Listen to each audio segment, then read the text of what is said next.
Bharatiya Janata party की ओर से 66 उम्मीदवारों की घोषणा कर दी गई है और इसके बाद से लगातार राजनीतिक कयास लगाए जा रहे हैं कि इंडिया गठबंधन के जो प्रमुख घटक दल है झारखंड मुक्ति मोर्चा, उनके द्वारा सूची कब जो है जारी की जाएगी। क्योंकि अभी हमें मुख्यमंत्री आवास के समक्ष और यहाँ पर नेताओं का आना जाना लगा हुआ है और कई लोग दावेदार जो भारतीय जनता पार्टी से नाराज़ हैं। क्योंकि टिकट मिलने के बाद जो है पार्टियों में भगदड़ हो जाती है, खासकर बड़े पार्टियों में कई पूर्व विधायक होते हैं, कई बड़े नेता होते हैं जिनको टिकट नहीं मिल पाता है तो वह दूसरे दल की तलाश करते हैं। कुछ दिनों पहले जो है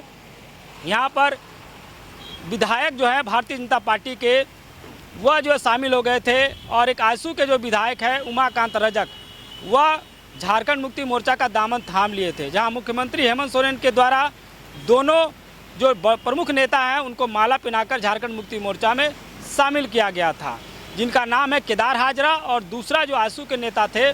वह उमाकांत रजक जो चंदन क्यारी से हैं और केदार हाजरा जो जमुआ से विधायक हैं। वो वर्तमान विधायक थे लेकिन उनको पार्टी ने टिकट नहीं दिया और टिकट कट जाने के डर से जो है वह पहले ही झारखंड मुक्ति मोर्चा में शामिल हो गए। लेकिन बहरहाल जो प्रमुख मुद्दा है कि झारखंड मुक्ति मोर्चा अब तक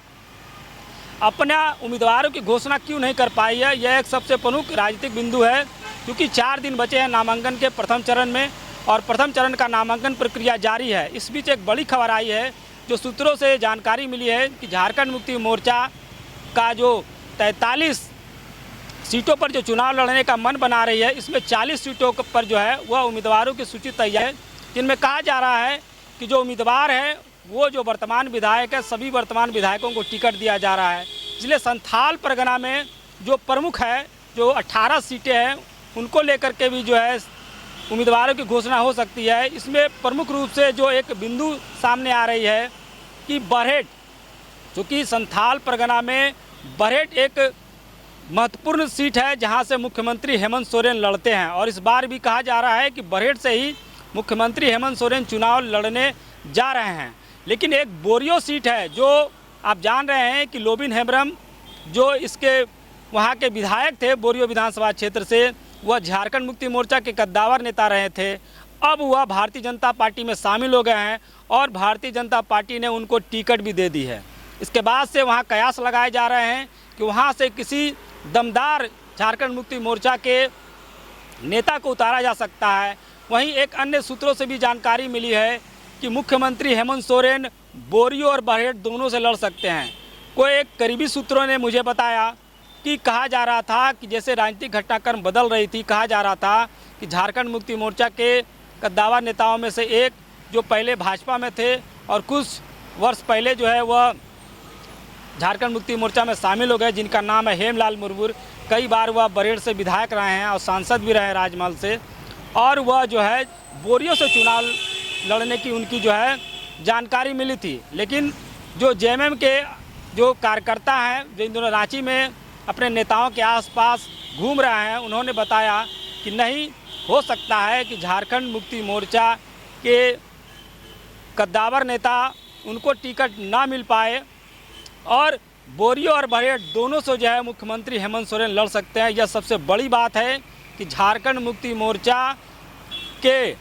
कार्यकारी अध्यक्ष और वर्तमान में मुख्यमंत्री हेमंत सोरेन बरहेट और बोरियो दोनों से अगर चुनाव लड़ते हैं तो सबसे प्रमुख बिंदु हो जाता है, क्योंकि दोनों जो सीटें हैं वह झारखंड मुक्ति मोर्चा का गढ़ माना जाता है। चूँकि बोरियो में टकरार बहुत महत्वपूर्ण हो जाती है, चूँकि शहरी वोट है और वहाँ पर भारतीय जनता पार्टी जो है आगे पीछे जीतती रही है। बरहेट झारखंड मुक्ति मोर्चा का गढ़ माना जाता है, लेकिन बोरियो विधानसभा क्षेत्र जो है वहाँ पर जो है टकरार बढ़ सकती है। क्योंकि मुख्यमंत्री है, उनका प्रभुत्व हो सकता है, वह जिस प्रकार से चुनाव प्रबंधन करेंगे, चुनावी घोषणा पत्र के द्वारा जनता को रिझा सकते हैं, जिसके बाद से उनको वहाँ पर लोबिन हेम्ब्रम को कड़ी टक्कर मिल सकती है। तो मुख्य रूप से यही बिंदु है कि झारखंड मुक्ति मोर्चा 40 सीटों पर जो है अपना उम्मीदवार लगभग फाइनल कर चुकी है और कभी भी जो है इसकी घोषणा हो सकती है। आप देख रहे हैं संथाल हूल एक्सप्रेस, शोषण के खिलाफ बुलंद आवाज।